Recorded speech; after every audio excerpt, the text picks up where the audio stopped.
और 6000 टुकड़े सोना, और 6000 टुकड़ा सोना, और 10 जोड़े कपड़े और 10 जोड़ा कपड़ा। किसको? ये सब उस मनुष्य को देने के लिए जिसके द्वारा वो चंगा होगा। हालेलुया। एक बहुत बड़ी इनाम, एक बहुत बड़ा रकम उस दास को, भविष्यवक्ता को देने के लिए। देखिए उसकी मन की तैयारी को देखिए आप। लड़की ने तो ये ऐसा नहीं बताया ना कि ये चीजें लेके जाना पड़ेगा तुम्हें, सोना चांदी कपड़े लेके जाना चाहिए। नहीं, वो सेनापति खुद से खुशी होकर जा रहा है, अपने मन की तैयारी में जा रहा है। मैं वहां जाऊंगा, चंगा होऊंगा, और जिसके द्वारा मैं चंगा होऊंगा मैं उसे सारी दौलत दूंगा, मैं उसे सारा इनाम दूंगा, मैं उसके लिए सब कुछ करूंगा। हालेलुया। ये उसकी मन की तैयारी है। हालेलुया। यहाँ के लोगों की मन की तैयारी पता कैसा है? काम प्रभु से बड़ा करवाना है छोटा। हालेलुया। और परमेश्वर को रकम देगा छोटा, काम कराएगा मोटा और प्रभु को देगा। काम है 5 लाख बीमारी में खर्चा होगा, और प्रभु से कहेगा प्रभु अगर ये बीमारी चंगा हो जाएगा हम आपको 500 देंगे।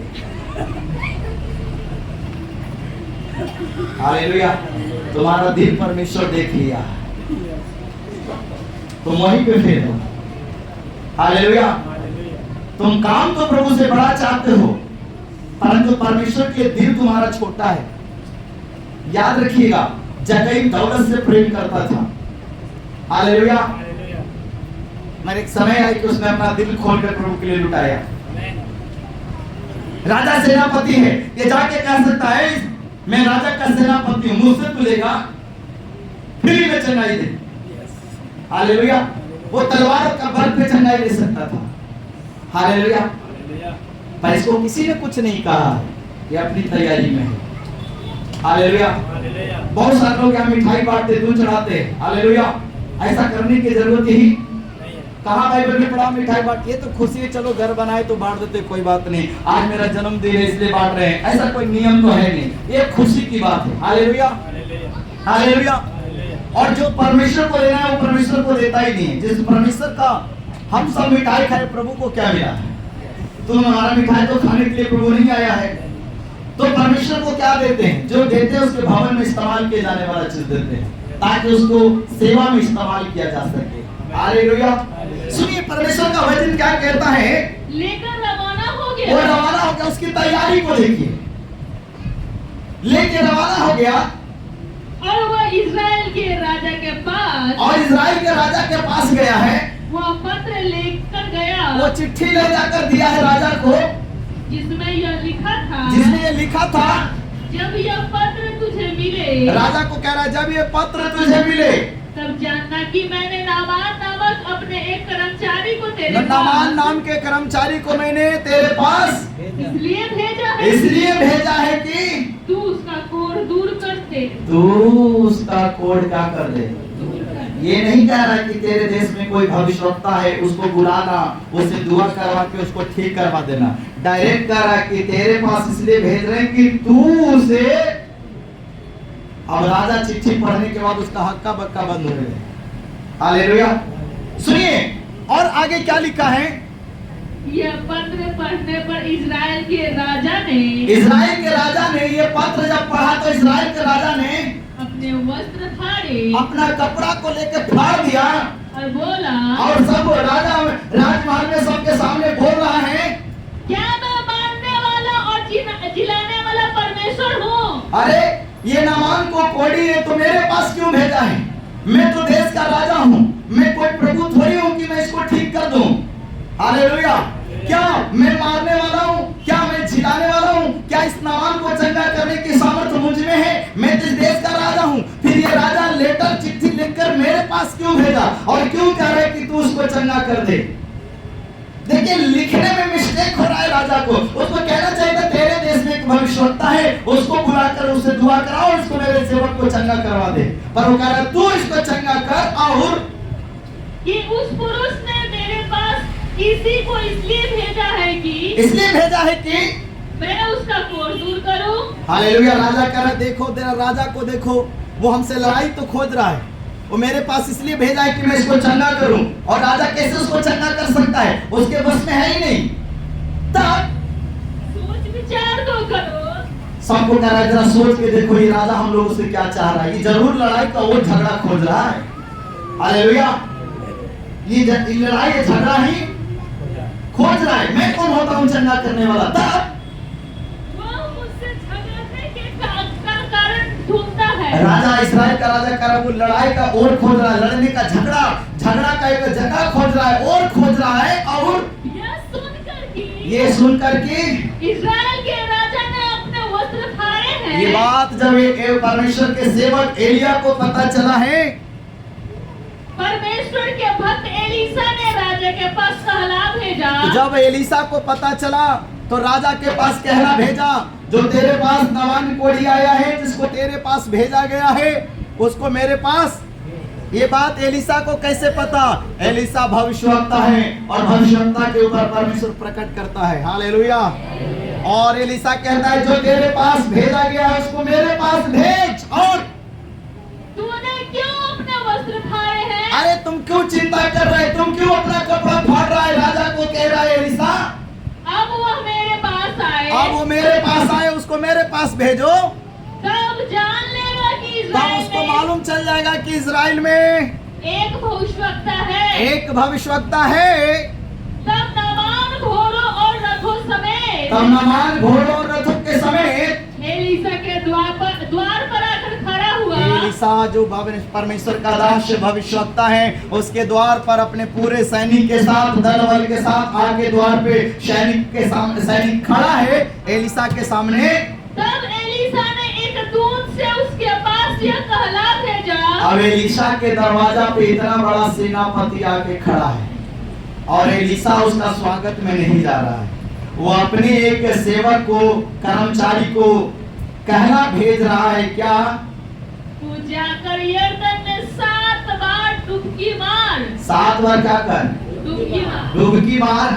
तब तेरा शरीर ज्यों का त्यों हो जाएगा। तो तेरा शरीर ज्यों का त्यों हो जाएगा। ज्यों का त्यों।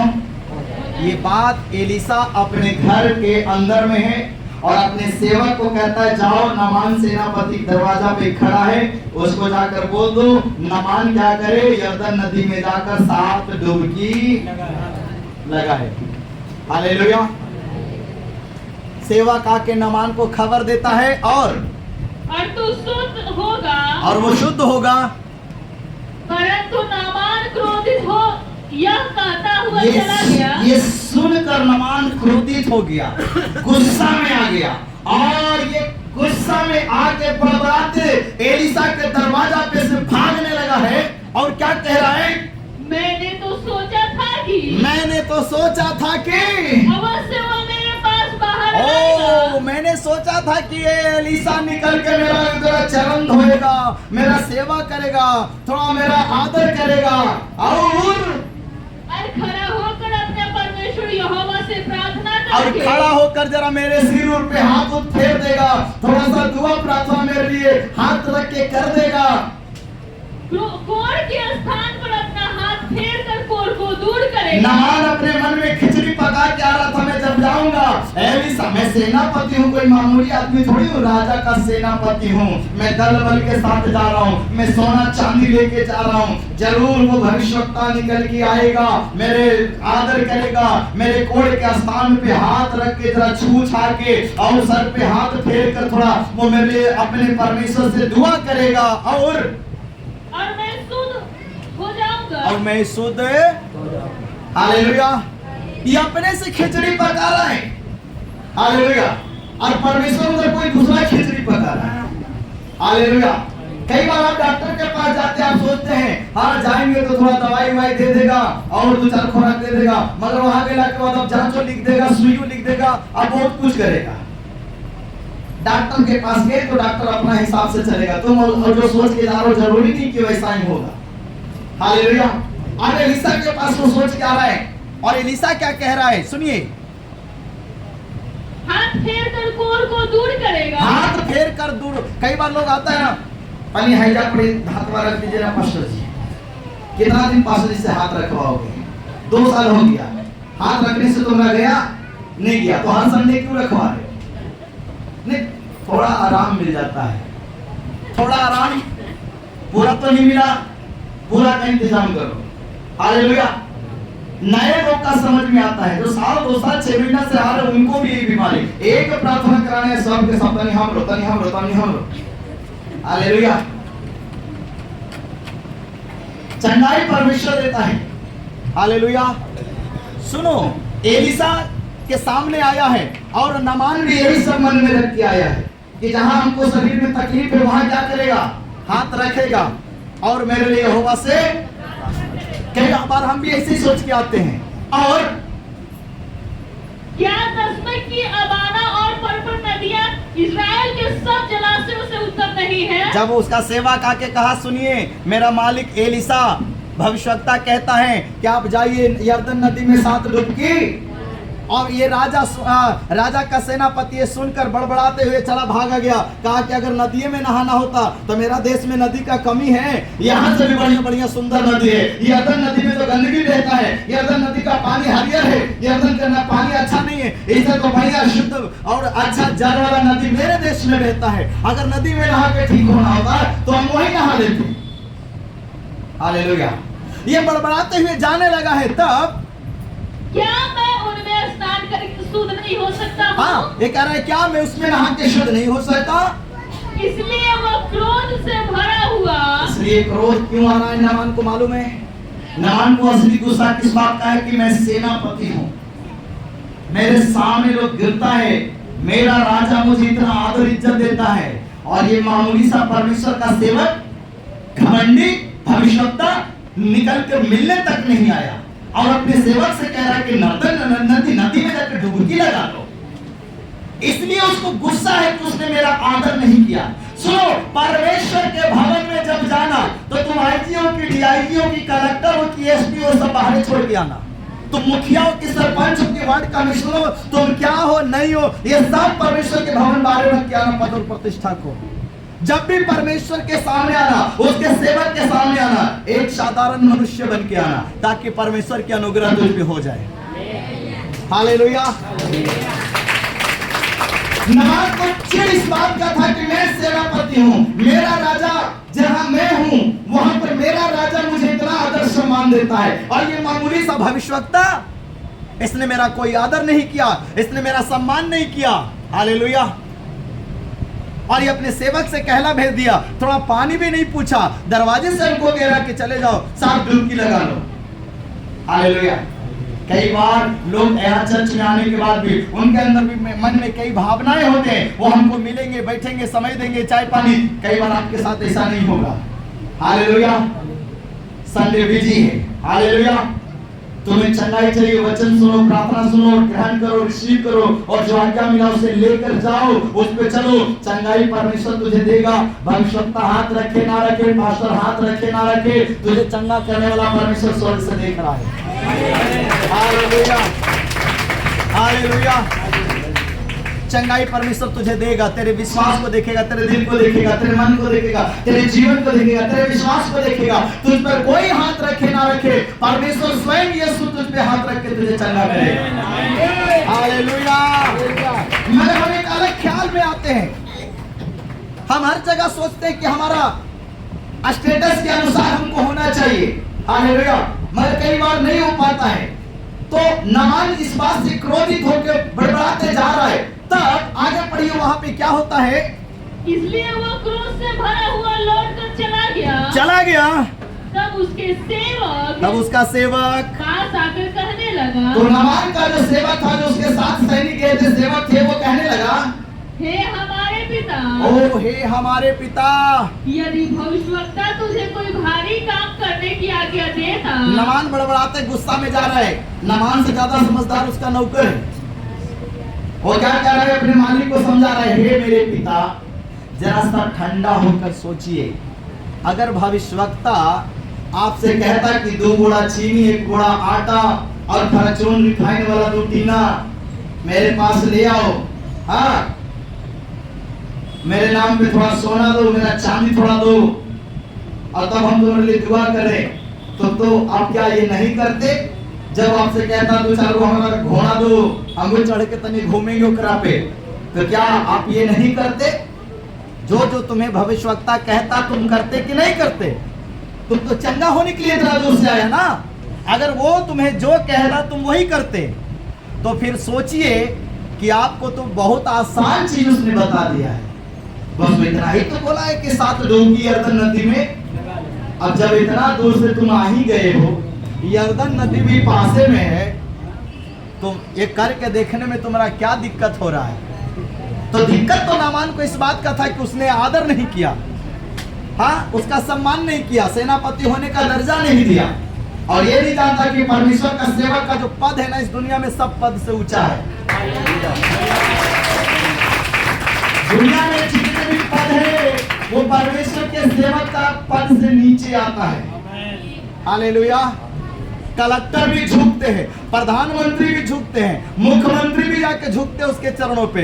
कारण कि लोग अपने लिए जी रहे, मगर ये परमेश्वर के लिए जी रहे, ये परमेश्वर का काम कर रहे हैं, इसलिए लोग उनको आदर देते हैं। हम तो अपने परिवार के लिए, अपने बाल बच्चों के लिए कर रहे हैं, अपनी सुख सुविधा के लिए कर रहे हैं, मगर ये ऐसा नहीं, ये परमेश्वर के लिए कर रहा है, इसलिए सब पद उसके सामने छोटा है। Hallelujah, hallelujah. आदर तो नामान को करना चाहिए था, चंगाई तो उसे एलीशा से लेना था, तो कहना चाहिए था थोड़ा अपना स्वामी के बाहर भेजो, थोड़ा मैं उसको पैर उड़ छू लूं, थोड़ा उसको दंडवत कर लूं, थोड़ा देख लूं कौन भविष्यवक्ता एलिया है, थोड़ा इतना दूर से आए, थोड़ा तेरे मालिक का दर्शन करना चाहता है। ऐसा तो नहीं बोल रहा है, वो तो खुद चाह रहा था कि मेरा आदर करे। और एलीशा को परमेश्वर ये बता दिया होगा, जरा नामान का घमंड तोड़ देना, घमंड में आ रहा है, उसको भी मालूम चल जाए कि यहोवा कौन है। हालेलुया, उसको मालूम चल जाएगा कि बिना भविष्यवक्ता से भेंट किए ही उसका दुख दूर हो जाएगा, इससे सेवक को मिलने की कोई जरूरत ही नहीं। तू सोच के रहा सेवक हाथ रखेगा, तुझे मालूम चल जाएगा कि ओ ऐसा परमेश्वर के बिना हाथ रखे ही चंगाई मिल जाएगा। हालेलुया। और सेवक उसको समझाता है तब जब वह कहता है कि स्नान कर ले, स्नान कर ले, करके शुद्ध हो, शुद्ध हो, जान तो कितना अधिक इसे मानना चाहिए। कहता है भविष्यवक्ता ने तो इतना कोई भारी काम तुझे नहीं बताया कि तू कर ना सके, उसने तो बहुत ही आसान चीज बताया, जाकर यरदन नदी में 7 डुबकी। तो आप जाइए, डुबकी लगाइए और करके देख लीजिए इस बात को। और तब उसने परमेश्वर के भक्त के वचन के अनुसार, तब गुस्सा थोड़ा नामान को ठंडा हुआ, चलो उतना दूर से आ ही गए हैं, और सेवक को ठीक है बात समझा रहा है, तो जब आ ही गए हैं तो करके देख लेते हैं। तब यरदन को जाकर यरदन नदी में गया, उसमें 7 बार डुबकी मारी। उसने क्या किया? 7 बार डुबकी। पहला डुबकी नामान लगाया होगा तो देख रहा होगा कुछ नहीं हुआ अभी तक, दूसरा डुबकी अभी भी कुछ नहीं, तीसरा चौथा अभी भी कुछ नहीं, 5 एतवार हो गया जाते, 6 एतवार हो गया जाते, अभी भी कुछ नहीं हुआ, 5 महीना हो गया अभी कुछ नहीं हुआ, 6 महीना हो गया अभी कुछ नहीं हुआ, 5 साल चर्च जाते हो अभी कुछ नहीं हुआ। Hallelujah, hallelujah. नामान जब 7 बार डुबकी लगा के बाहर निकला तो देख रहा उसका शरीर एकदम चंगा। हालेलुया। 5 डुबकी लगाया कुछ नहीं, 6 डुबकी लगाया कुछ नहीं, 7वां डुबकी लगा के जब बाहर आता है तो देखता मेरा शरीर एकदम चंगा हो चुका है। पढ़िए वहां पर आगे क्या लिखा है, और उसका शरीर छोटे लड़के का सा, और उसका शरीर छोटे लड़के सा हो गया, और वह शुद्ध हो गया, और वो शुद्ध हो गया। Hallelujah, hallelujah, hallelujah. पता है कभी कभी गुच्छे का आखिरी चाबी भी ताला को खोल देता है। आपके चाबी के गुच्छे में 10 चाबी है, आप 1 ट्राई किए नहीं खुला, 2 ट्राई किए नहीं खुला, 4 ट्राई किए नहीं खुला, हो सकता है जो आखिरी चाबी है उसे ही ताला खुल जाए। तो प्रयास करो, आखिर जितनी भी चाबियां तेरे पास है उसको लगाओ, उसको खोलो, हो सकता है गुच्छे की आखिरी चाबी से तेरा ताला खुल जाए। नामान 7 डुबकी लगाया मगर 6 तक तो उसको छुटकारा नहीं है, 7वां लगाया है और निकला तो देखता है उसका शरीर एक छोटे बच्चे के समान। Hallelujah, hallelujah. आप में से कई लोग सोचते होंगे 2 संडे हो गया, 4 संडे हो गया, 7 संडे हो गया, और 2 महीना हो गया, 6 महीना हो गया, 8 महीना हो गया। हालेलुया। और अब तक आपको चंगाई नहीं मिला है। हालेलुया। मगर वचन कहता अंत तक धीरज धरे रहो, उसी में तुम्हारा उद्धार। तुम अपने विश्वास को अंत तक बनाए रहो, परमेश्वर को पीछा करो। पहला दिन प्रार्थना नहीं उत्तर मिला, दूसरा तीसरा चौथा प्रार्थना करना बंद मत करो। हालेलुया। मैं आपको बताने के लिए चाहता हूँ, ये संदेश मैंने प्रार्थना से शुरू किया था और वहाँ पे लिखा है यहोवा कहता है कि तुम मुझसे प्रार्थना करो, मैं तुझे बुढ़वाते। एक बार प्रार्थना करने से नहीं हुआ, दो बार प्रार्थना करने से नहीं हुआ, 4 बार से नहीं हुआ। तुम प्रार्थना बंद मत करो, अपना काम जारी रखो। जो परमेश्वर का वचन कहता है वो करना छोड़ो मत, बंद मत करो, उसको अपने जीवन में चलते रहने दो। हालेलुया। एक बांझ स्त्री आई थी खुसरूपुर से, हालेलुया। उसके लिए परमेश्वर से मैंने प्रार्थना किया, प्रभु उसका ऐसा प्रभु कहा ये इसी उपवास प्रार्थना में उसका बंधन टूटना था। 3 महीने का जो उपवास प्रार्थना होता है, इसी में उसका बंधन टूटना था, मगर देखो शैतान उसको उड़ा कर ले गया। हालेलुया। इतना दिन आया जब उसका समय, चाबी का ताला खोलने का समय उससे पहले चला गया। हालेलुया। मैंने प्रभु से प्रार्थना किया, प्रभु का शैतान उसको लेकर गया। इसी उपवास प्रार्थना में उसका बंधन टूटने वाला था। बंधन का मतलब समझते हैं, अगर आपको कई रस्सियों से बांधा गया, एक रस्सी खोला, 2 खोला, मान लो हाथ बांधा हुआ, पैर भी बांधा हुआ, अभी पैर का खोला, अभी हाथ खोलना बाकी है। बंधन एक नहीं होता, कई सारे बंधन होते हैं, खुलते कुछ इस संडे, कुछ आगे संडे, कुछ ही प्रार्थना में, कुछ उस प्रार्थना में, कुछ इस जगह में, कुछ उस जगह में। बंधन खुलने में टाइम लगता है और कई बार बंधन खुलता है, अगर आप सचेत नहीं है, दोबारा उसमें जाएंगे फिर से बंधन लगेगा, तो तुम बंधन लेते रहो और बंधन खुलते रहेगा और तुम्हारा कभी कल्याण नहीं होगा। क्यों परमेश्वर का वचन कहता है फिर से पाप न करना? इसका मतलब एक तरफ मैं तेरा बंधन खोल रहा हूं और दूसरी तरफ तुम जाकर वो गुनाह करोगे, वो शैतान फिर से तुम्हें बांधेगा। तो इस तरीका से तो तुम कभी बंधन से निकल ही नहीं पाओगे। मैं यहाँ 2 बंधन खोल रहा हूँ और फिर से तुम उसी में जा रहे हो, शैतान फिर से 5 बंधन लगा दिया और इस चक्कर में आजाद नहीं होता। इसलिए परमेश्वर का वचन कहता है वापस भी उसी में मत जाना जहां से निकल के आया है। जिन चीजों को छोड़ दिया उसी को वापस फिर से नहीं करना, वरना वो बंधन फिर से। हालेलुया। हालेलुया। एक दिन आने से आपका नहीं हो जाता है, बंधन टूटते हैं। कुछ इस प्रार्थना में, कुछ आगे प्रार्थना में, कुछ आगे सभा में, कुछ उपवास में, कुछ ऐसे, कुछ इस तरीके से चलते फिर आदमी आजाद हो जाता है। हालेलुया। और जब तुम प्रभु के पीछे आते हो तो फिर पीछे मुड़कर मत देखना।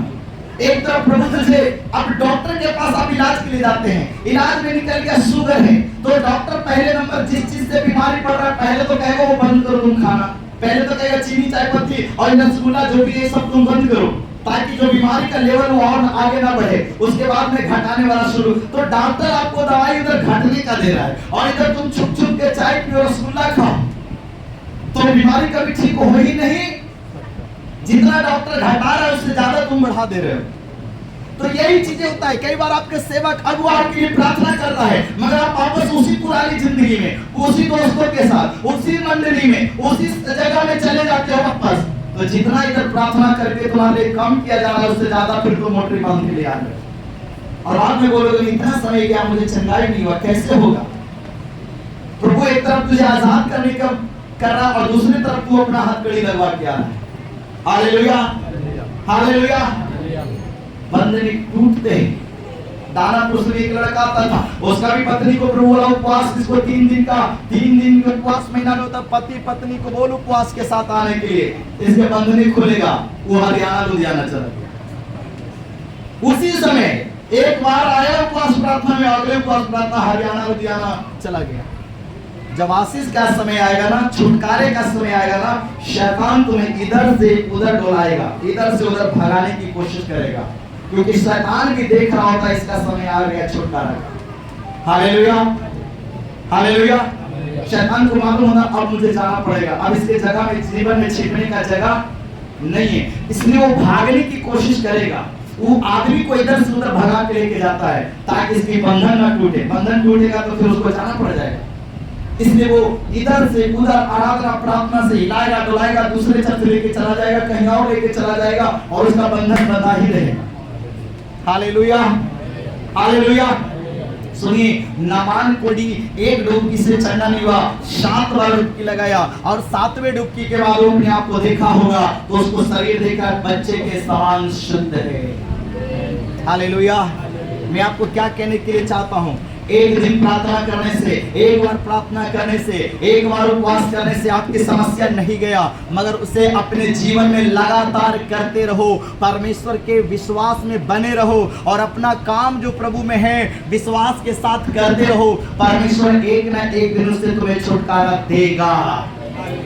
नामान को भी गुस्सा आया और भागने लगा।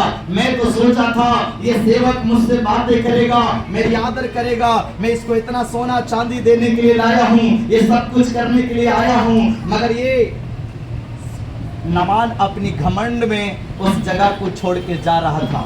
कई बार हम भी घमंडी हो जाते हैं। हाँ, मेरा इतना बाहर स्टेटस है, मैं फलाना हूँ, चर्च में गया, मुझे कोई आदर नहीं मिला, मैं आगे से नहीं जाऊंगा। मत आओ, परमेश्वर के दास का क्या नुकसान जा रहा है? वो तो हर संडे जो करता है वो करता ही रहेगा, उसका जो काम है वो करता रहेगा, वो अपना प्रभु का ड्यूटी करता रहेगा। नुकसान तेरा है। अगर नामान रूठ कर चला जाता, क्या वो चंगाई हो पाता? सुकर वो चंगाई किसके कारण मिल गया? उसके सेवक के कारण। उसके सेवक ने उसे ढाढ़स दिया, उसको समझाया कि अगर भविष्यवक्ता इससे भी बड़ा काम तुझे बताता तो तू करता कि नहीं करता। हालेलुया। मगर फ्री वाला उपाय तुमको अच्छा ही नहीं लग रहा है। कई बार चर्च में लोग टिकते नहीं, यहाँ फ्री वाला उपाय है, उसको लगता है यहाँ कहाँ ठीक होंगे, इतना वो झक के दिए, उतना वो भगत के दिए, इतना डॉक्टर के दिए, इतना खर्चा कर दिए तो ठीक है नहीं हुए, और ये वचन सुन के यहाँ फ्री में कैसे ठीक हो जाएंगे? उसको शैतान विश्वास ही नहीं जमने देता। हालेलुया। मगर अगर वही पास्टर कहे कि हर इतवार आपको 1000 रुपया लगेगा और उसको लगे हाँ 1000 रुपया दे रहे हैं तो जरूर ठीक होंगे। हाँ, हालेलुया। तो पैसा देने से विश्वास आ जाता है। हालेलुया। मगर तुम परमेश्वर के वचन में विश्वास करो, परमेश्वर के ऊपर विश्वास करो, चंगाई परमेश्वर तुम्हें देने वाला है। अच्छा बोलो, नामान सोच कर आया था कि वो हाथ रखेगा, मगर यहाँ बिना हाथ रखे चंगाई मिला कि नहीं मिला? क्या भविष्यवक्ता हाथ रखने गया? मगर वो अपने मन में सोच के आ रहा था। हालेलुया। कभी कभी आप जैसे सोचते कि मुझे ऐसे चंगाई मिले, आपके सोचने से नहीं मिलेगा चंगाई। परमेश्वर तुम्हें कैसे चंगा करना चाहता है वो जानो। तुम बिस्तर पे सोए रहकर प्रभु तुम्हें चंगा कर देगा। कई बार तुमको आराधना में छुटकारा मिलेगा, कई बार घर में सोए सोए तुमको छुटकारा मिलेगा। ये परमेश्वर का काम है कि कब और कहां किस तरीके से तुम्हें छुटकारा देना है। हालेलुया। हालेलुया। अगर परमेश्वर सेवक के द्वारा छुटकारा देगा, उसके दिल में बात करेगा, अगुवाई करेगा और उसके द्वारा छुटकारा देगा। कई बार मेरे घर पे कई भाई लोग आते थे, कई चीजों के देने आते, और वही शैतान प्रकट हो गया। ना वहाँ गीत चल रहा है, ना आराधना चल रहा है, ना प्रार्थना चल रहा है, बैठ के बातचीत चल रहा है और बैठने में शुरू हो गया। हालेलुया। बताओ, उसकी छुटकारा वही है और प्रभु उसको चंगाई कर रहा है। हालेलुया। ना घर में आराधना है, ना प्रार्थना है, बैठ के ऐसी बातें करते करते शुरू हो जाता है। डॉक्टर देखा नहीं कि बीमारी प्रकट। हालेलुया। उसका छुटकारा का समय आ गया है और इसलिए वो तैयार है, अब मुझे भगाओ, अब तैयार है जाने को। परमेश्वर तुम्हें कहीं भी और किसी भी वक्त, रात दिन, तुम कहीं भी रहो, जब प्रभु को छुटकारा का समय आएगा तुम कहीं भी होगे, प्रभु तुझे चंगा कर देगा। हालेलुया। नामान अपने देश में चंगा नहीं हुआ, उसके घर में परमेश्वर एक लड़की को भेजा। वो लड़की अपनी मालकिन से कहा, वो मालकिन अपने पति से कहा, वो पति अपने राजा से कहा और राजा ने राजा के पास भेजा। देखो परमेश्वर मनुष्य के बीच में कैसे काम करता है। आप ऐसे नहीं आए, आपको किसी ने कहा, यहाँ से वो सुन कर गया, वो आपको, आपने किसी को बताया, वो किसी और को बताया, वो सुनकर यहाँ तक आया। परमेश्वर जिसको छुटकारा देना चाहता है वो बीच में ऐसा ही काम परमेश्वर करता है। मैं आपको सच बोलना चाहता हूँ, आप अपनी मर्जी से यहाँ नहीं आए, ये परमेश्वर की प्लानिंग है, ये परमेश्वर की योजना है कि आप प्रभु के भवन में आए और उसके वचन को सुने। और परमेश्वर आपसे प्रेम करता है और इसलिए आपको अपना कलाम और वचन दिया है ताकि आप उसे सुनकर विश्वास करके आप परमेश्वर के साथ एक मजबूत रिश्ता में हमेशा के लिए बरकरार, हमेशा के लिए रिश्ता आपके जीवन में ठहर जाए। हालेलुया। हालेलुया। इसलिए अपने रिश्ता को परमेश्वर के साथ मजबूत करे। अपनी दिमाग मत लगाओ, परमेश्वर के वचन के अनुसार सोचो, परमेश्वर की योजना के अनुसार चलो। वो चंगाई करने के लिए ही तुझे बुलाया है, वो तुझे आशीष देने के लिए बुलाया। नामान को जब वचन आप क्या पढ़े, आरामियों को परमेश्वर नामान के द्वारा क्या युद्ध में जितवाया, क्या लिखा है, यहोवा ने इनको